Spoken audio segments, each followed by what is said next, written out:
Bonsoir à toutes et tous, ou rebonsoir. Si vous nous rejoignez, soyez les bienvenus dans le temps additionnel de Téléclub. On s'intéresse ce week-end, Pascal, à la 30e journée de Super League.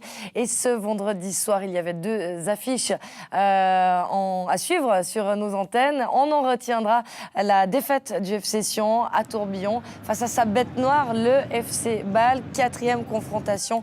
Et c'est la 4e fois donc, que les Cédunois s'inclinent sur le score de 3-0, alors que le FC Bâle, de son côté, disputera la demi-finale de la Coupe de Suisse cette semaine, la semaine prochaine plutôt, au Letzigrund face au FC Zurich. On reviendra également sur la rencontre que le FC Zurich disputait ce soir au Cornaredo face à Lugano. Tout cela en compagnie de notre consultant. Bonsoir, rebonsoir Claude Riff. Bonsoir Elodie. Merci d'être avec nous. On va ouvrir pour commencer un dossier consacré à la Challenge League, puisque journée après journée, le Servette FC se dirige évidemment vers le titre et la Super League. Demain, à Winterthur, les Grenats peuvent faire de nouveau un pas vers la promotion, surtout que tout leur sourit ces derniers temps et qu'on est de plus en plus en confiance dans le vestiaire servettien. On découvre le reportage de Sébastien Clément.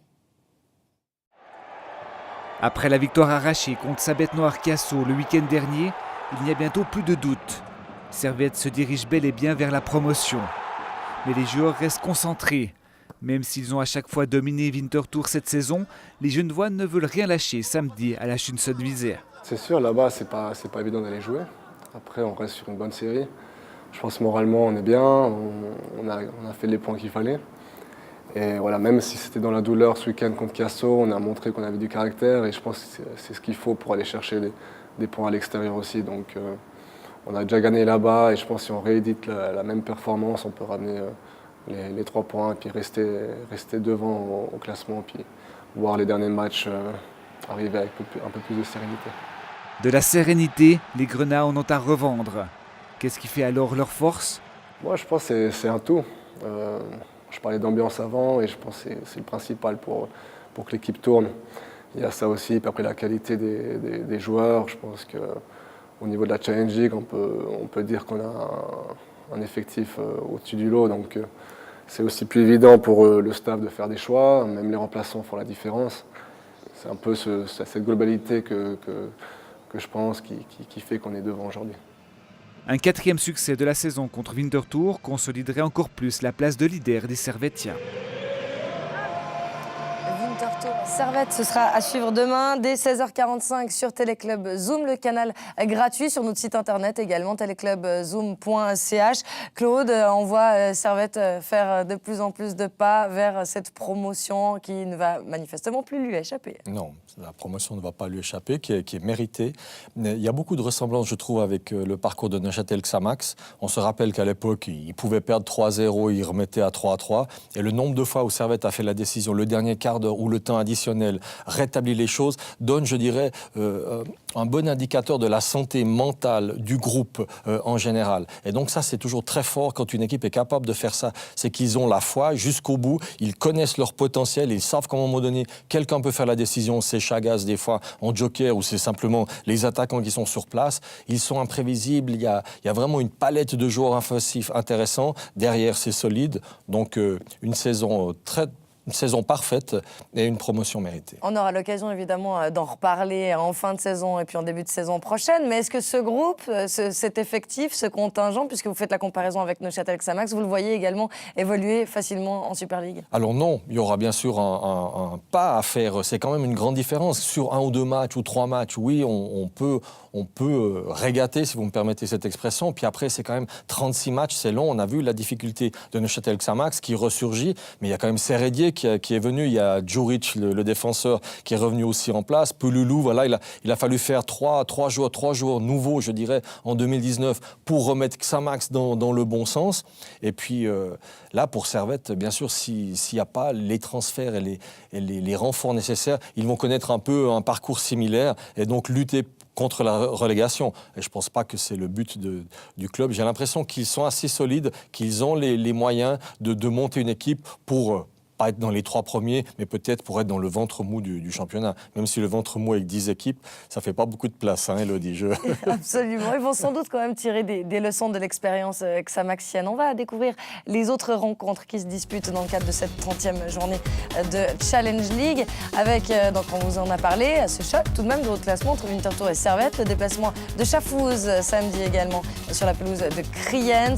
Rapperswil accueille Vaduz à 18h. Le Lausanne Sport, lui, se rend dans le Tessin pour se mesurer à Chiasso. Ce sera sur le coup des 20h. Et puis lundi, Ville reçoit Haro à 14h30. Au classement, il est intéressant de voir que pour la place de barragiste, c'est quand même encore relativement ouvert, Claude, avec Haro qui est seulement à 5 points et Winterthur à 6 points du Lausanne Sport. Et puis un autre petit groupe tout en bas de classement qui va lutter contre la relégation, ce sont Chiasso, Schaffhouse et Rapperswil. Pensez-vous que Lausanne et assurer sa deuxième place alors qu'il reste encore pas mal de matchs à jouer. Non, elle n'est pas assurée, mais c'est mieux d'avoir 5 points d'avance. Donc il ne faut pas retourner la situation. C'est mieux d'être à la place du Lausanne Sport, d'avoir plus 5 que de la place de Aarau. Alors il y a un Aarau-Lausanne Sport encore, il y a encore bien sûr des confrontations, mais il me semble que je lis et je vois des signaux positifs du côté de Lausanne. Il y a quand même quelques lumières qui s'allument là sur le terrain et ils vont aller au bout tout de même. Pourvu que ça dure. Voilà pour notre chapitre de Challenge League dans ce temps additionnel. On va maintenant s'intéresser aux 2 rencontres de Super League qui se disputaient ce soir. La première, elle avait lieu au Cornaredo entre Lugano et Zurich. 2 équipes à égalité de points qui avaient besoin d'une victoire pour regarder vers l'Europe plutôt que vers la place de barragiste. Et Lugano qui se projette dans cette contre-attaque rapide à la 8e minute, l'accélération de l'Avanchi sur la droite qui trouve Gerndt, la remise à Carlinhos et à nouveau l'Avanchi pour le centre. Une intervention de Valins, ici préféré à Brecher en vue de la coupe dans la cage du FC Zurich. La première opportunité zurichoise qui peine à se montrer dangereux dans cette première période. On la découvre à la 23e avec la frappe de loin d'Odet, une frappe qui n'est pas cadrée. Odet bien servi ici par Marquezano. On notera encore que Zurich, au quart d'heure de jeu, a perdu Krietziu, sorti sur blessure. 34e minute, Lugano une nouvelle fois avec Veschey qui donne un ballon par-dessus la défense zurichoise pour Carlinhos. Carlinhos qui a fait des étincelles dans cette rencontre à la pointe de l'attaque luganaise. Et puis c'est à nouveau sur une action de rupture rapide qu'on va découvrir à la 40e minute. On revoit ici à le ralenti et la tentative donc de Carlinhos Junior qui porte le numéro 11. Action de rupture rapide donc à la 40e, vous disais-je, avec la splendide passe en profondeur de Veschey, la remise de Gerndt pour Carlinhos qui cette fois-ci trouve le chemin du but. L'ouverture du score, c'est 1-0 mérité, Claude. 11 secondes depuis le point de départ des 16 mètres de Lugano. Ça a duré 11 secondes, donc c'est une contre-attaque fantastique. Regardez, cette remise est parfaite, le plat du pied, tout est juste là. 10e but de la saison pour l'attaquant luganais. Zurich, à l'heure de retourner au vestiaire, n'avait tout simplement pas cadré une seule frappe. C'était un score largement mérité pour Lugano. Oui, un score mérité. Puis encore une fois, vous avez parlé de blessures de Krietziu, on a parlé. Ils sont, comme j'ai dit, la charge, elle est terrible sur cette équipe et cette jeune équipe de Zurich. Et là, ils mangent leur pain noir. Espérons pour eux qu'ils vont ressurgir. Peut-être la coupe pourra leur faire du bien. On va découvrir à présent les actions de la deuxième période avec un FC Zurich qui revient tout de même avec d'autres volontés, une autre volonté, en tout cas une passe en retrait ici de Marquezano à la 55e et puis la mine de Donny, c'est l'arrêt de Baumann. Voilà, un arrêt des ballons que les gardiens aiment bien tout de même, parce que c'est quand même un tir de 25 mètres et c'est l'occasion de voir arriver et de montrer qu'on a du talent. 78e, Lugano qui va trouver le montant de Vanins sur corner. C'est la tête du capitaine Sabatini. Oui, Vanins était là. Tentative zurichoise à nouveau avec une frappe lointaine de Khelifi, bien captée par Baumann qui est sur le coup. On est à la 82e minute de jeu. Mais quand même, ça traduit une certaine impuissance de Zurich qui n'a pas trouvé de solution vraiment dans la défense tessinoise. Et Lugano qui va doubler la mise, 83e minute, grâce à Petar Brelec qui venait d'entrer en jeu avant cette action construite entre Mihailovic, Carlinhos et Brelec à la finition. Assist parfait de Carlinhos, sans froid. Un 2-0 tout à fait mérité pour Lugano. Et Lugano qui va se faire du bien au moral, alors que la formation n'avait plus gagné à domicile depuis un bail, depuis 7 matchs. C'est Carlinhos qui va pouvoir inscrire un 3e but et faire plaisir aux supporters qui étaient ce soir du côté du Cornaredo en ce vendredi saint. On est dans le temps additionnel. Et c'est Bottani qui va pouvoir servir donc Carlinhos dans le dos de la défense. Le doublé de Carlinhos, la victoire de Lugano. Voilà, 11e but, sauf erreur pour Carlinhos. Absolument. Regardez, c'est très bon appel entre la défense, la même chose pour la passe, une certaine naïveté derrière. On voit que Zurich est à la peine. C'est sûr que le 2-0, un peu comme Sion contre Bâle, le 2-0 a fait mal à tout le monde. Victoire méritée donc pour Lugano. On va écouter la réaction de Nouma Lavanchi au micro de Stéphane Amoruso. Nouma Lavanchi, qu'est-ce qu'elle fait du bien, cette victoire aujourd'hui? Oui, bien sûr. On est sur une très bonne série positive, mais ça faisait un moment qu'on n'avait plus gagné. On a fait pas mal de matchs nuls et cette victoire nous fait vraiment du bien parce que le classement est très serré et on a quelque chose de bon à jouer. Donc aujourd'hui, on a mis un peu de pression derrière, donc c'est tout positif. Vous parlez de cette série, c'est le 8e match sans défaite pour Lugano. C'est un nouveau record pour le club tessinois en Super League. Ça aussi, c'est pas mal. Oui, bien sûr. Je pense qu'on a trouvé une stabilité défensive avant tout. On prend très peu de buts. On travaille tous ensemble pour défendre. Et à partir de là, je pense qu'on peut développer un football assez attractif. Je pense que ce soir, on l'a vu, on a eu des phases de possession très, très intéressantes. On se crée des occasions. Après, il nous faut encore beaucoup d'occasions pour marquer. Donc si on doit corriger quelque chose, je pense que c'est encore ça. Essayer de tuer les matchs un peu plus tôt. On voit qu'en première mi-temps, on a 1 ou 2 occasions où on doit faire mieux. Deuxième mi-temps, c'est la même chose. Mais aujourd'hui, ça fait 3-0 et je pense que c'est amplement mérité. Merci beaucoup. Et puis parallèlement à cette rencontre, à Tourbillon, c'était les 2e et 3e meilleures équipes de 2019 qui se rencontraient, respectivement le FC Bâle et Sion. Les Rhénans qui sont la bête noire des Valaisans depuis de nombreuses années, mais ils avaient déjà perdu les 3 premières confrontations. Et on va vous remontrer en détail ce qui s'est passé avec une première occasion à mettre au crédit des Bâlois. C'était à la 18e minute de jeu, le centre de Frey où personne ne peut récupérer. Claude. Voilà, premier centre et puis l'action se poursuit. Et de nouveau, centre en rétro qui est très très dangereux. C'est une combinaison, on voit offensive. Le centre en rétro est toujours une arme très intéressante. On la reverra tout à l'heure parce qu'elle va amener un corner et amener le but. Sion qui ne s'est pas procuré beaucoup d'opportunités dans cette première période. On vous a tout de même ressorti celle-ci de la 22e. C'est une frappe de fortune servie par Thomas. La frappe donc qui ne sera pas cadrée. Une frappe pas cadrée, c'est la seule fois. Regardez, là il peut y avoir tout d'un coup, regardez, un 3 contre 2 blanc. Là ça aurait été intéressant. Même il y avait Lenjani sur le côté droit. Il y avait de quoi faire parce que Sion ne s'est pas souvent trouvé dans cette situation de supériorité numérique en plus face au but. On enchaîne à la 32e, puisque ça s'enflamme dans la défense valaisanne. Le ballon qui va sortir en corner grâce au bon retour de Zog sur Van Wolfswinkel. Mais de nouveau, une belle action. Regardez Wolfswinkel qui fait le saut de rétro. Ça mène le corner. Et là, bien sûr, sur le corner, il y a quand même une faute de marquage. Enfin, il y a toujours une faute quand un but est encaissé. Mais là, c'est quand même une faute grave parce que Wolfswinkel n'est même pas en duel, il n'est même pas gêné. Et bien sûr, c'est beaucoup trop dangereux.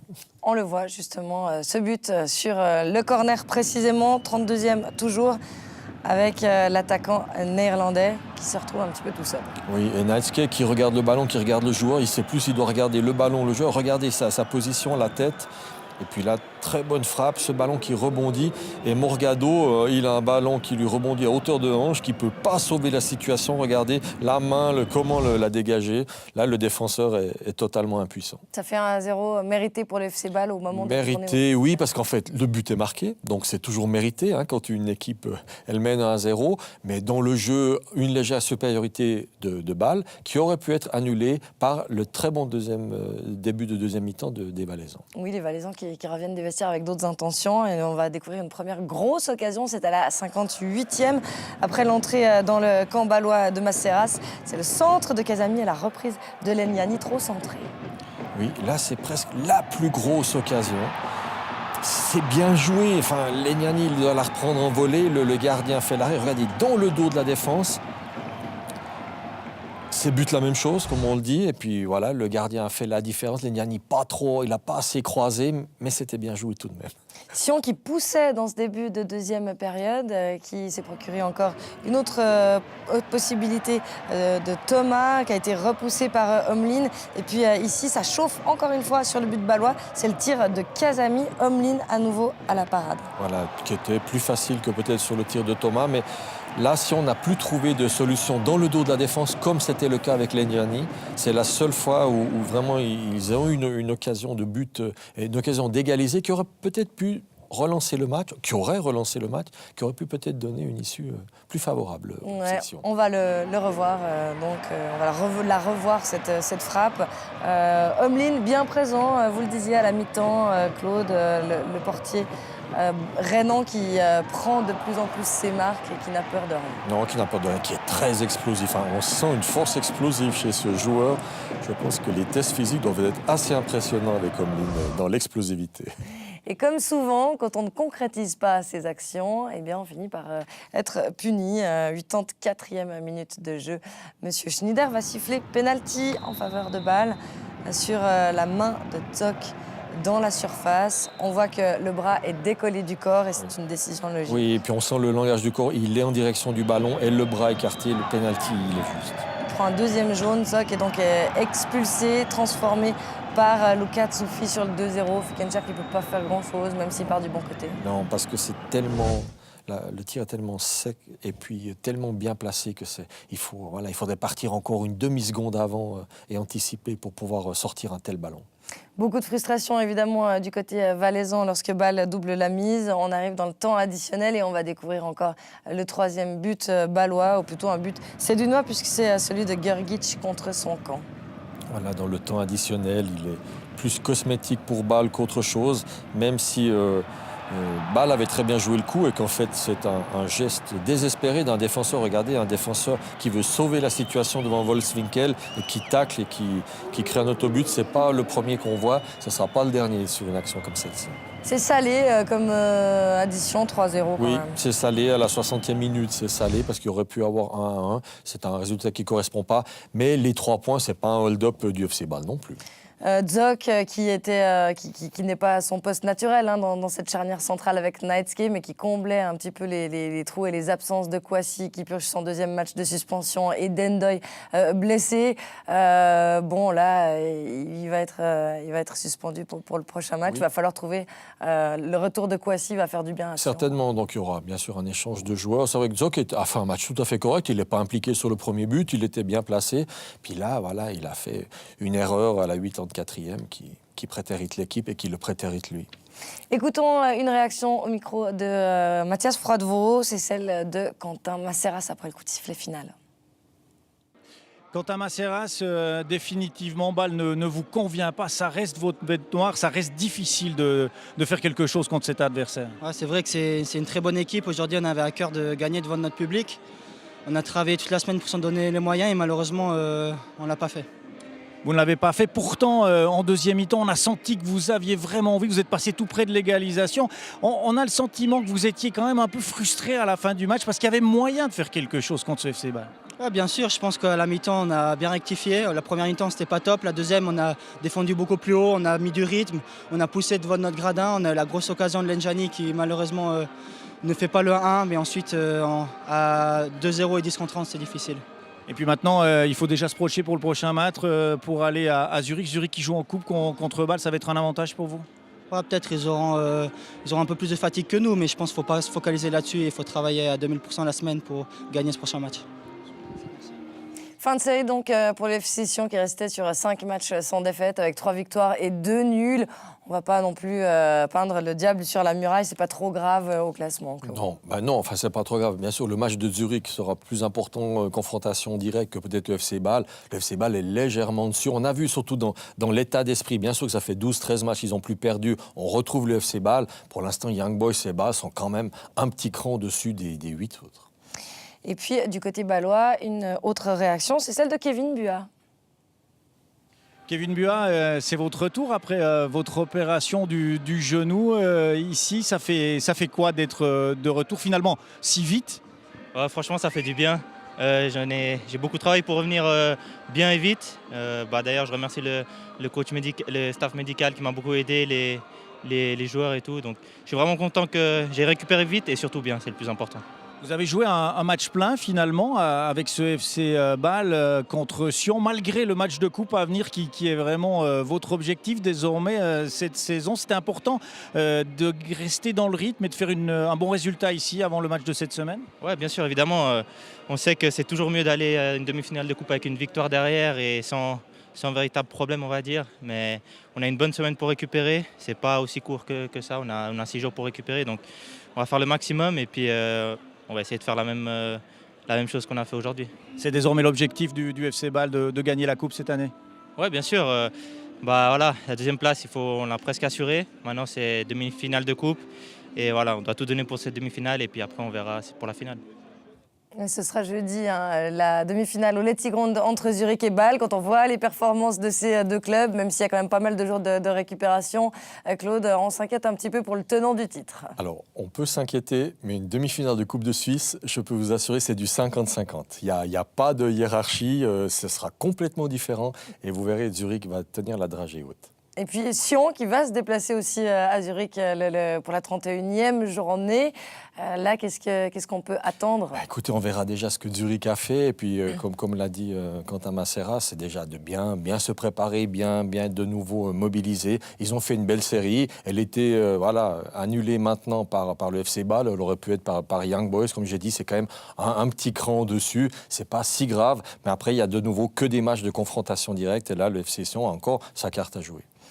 Pas de drame donc au classement pour le FC Sion. On va le voir dans un instant. Le récap avance là des résultats de cette soirée pour vous montrer la belle victoire à domicile de Lugano 3-0 contre Zurich. Celle à Tourbillon du FC Bâle 3-0. Les rencontres de demain entre Grasshopper, Thun et puis Saint-Gall-Lucerne.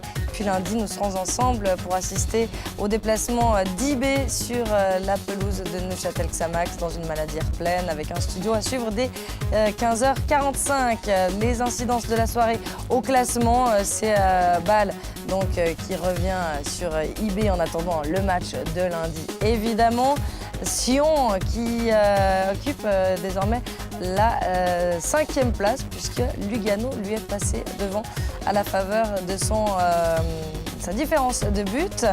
Enfin, Zurich qui reste 7e en attendant le match de Lucerne, de Neuchâtel et de Grasshopper. Est-ce que vous êtes inquiet, Claude Riff, pour le poste de Ludovic Magnin? Je sais que vous n'aimez pas quand vous posez cette question. Hein. Non, je ne suis pas inquiet.